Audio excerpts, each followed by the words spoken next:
Indus Valley, and from the name you might be able to guess that it is located on the Indian subcontinent, basically India and Pakistan and Bangladesh. It's located on the fertile plain made by the Indus and Ganges River, even though when you look at it on a map, I'm not sure how the Ganges fits in. This civilization was one that was very hard-pressed to survive. They had many environmental challenges, unpredictable floods of the Indus River, which was the main river they lived on. The rivers would change course because that area is seismologically active. If you don't know what that means, it means there's earthquakes. There were unpredictable monsoons, and with those they could flood the rivers, and if there were too much rain, it would be a flood. If there was too little, it would be a drought. So you kind of get the idea that they were very precariously balanced.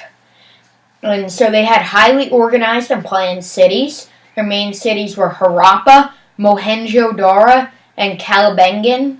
Most archaeological discoveries were at the city of Harappa, which is why it is sometimes referred to as a Harappan civilization.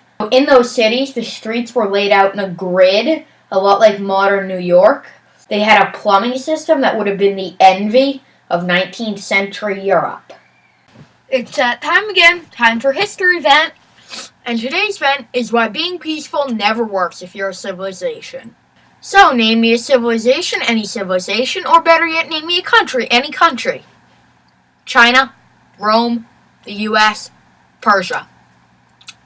That's 2 civilizations, 2 countries. And guess what? All of them have strong militaries. That's why they're so powerful. We'll explain why with Rome and, Greece or Persia in the next 2 or 3 episodes, so that they all had militaries. Guess what, Indus Valley? You were peaceful. Guess what? Peaceful doesn't work out. They were attacked by barbarians tons of times. Barbarians is actually a Greek word. They were attacked by outsiders tons of times, and it eventually led to their downfall. You were conquered so much, you could just alleviate that with a little army. So anyway, you can tell that being unarmed obviously did not work out. I told you that they declined, but that's for later. So with the Indus language, they were symbols found on stamps as far away as Mesopotamia. The language has not been deciphered. There are no bilingual or trilingual examples that we can decode from. The Rosetta Stone's a trilingual example because it was the hieroglyphs, Greek, and another quasi-Egyptian language. We found about 400 symbols, and by Indus society, culture was remarkably uniform. There was not too much of a class difference, which is huge. They had clay animals and wooden toys found. This suggests a prosperous society which was able to produce non-essential goods to please citizens. And if we look to the next line of my notes, it says literally in all caps, no weapons found, peaceful society, period, fail, exclamation point. So anyway, back to Indus trade. They had a thriving trade with Afghanistan, which brought in gold and silver, Persia, which brought in semi-precious stones, China, which brought in cotton, and they sent copper, lumber, stones, and other precious goods to Sumer, which is one of the Mesopotamian civilizations we discussed. The Indus River was an excellent link to the sea and other civilizations, which made the Indus Valley civilization into a remarkably active trader.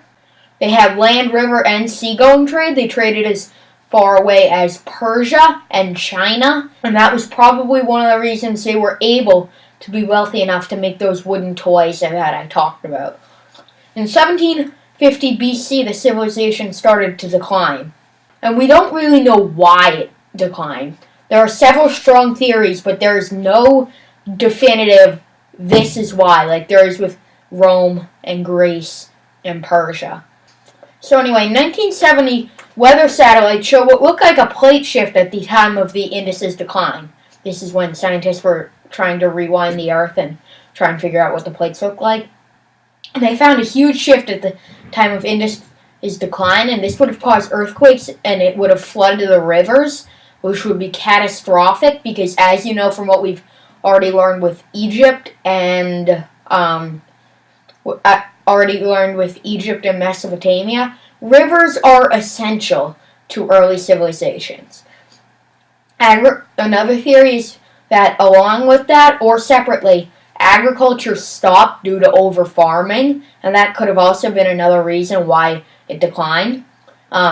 So anyway, in 1500 BC, nomads called the Aryans overran the Indus Valley and the civilization fell. One declined in 1750 BC. Thank you for continuing to put up with me here. This is the end of episode 5, Indus Valley. Coming up next week, we have 4,000 years of ancient China in 12 minutes. Have fun with that one.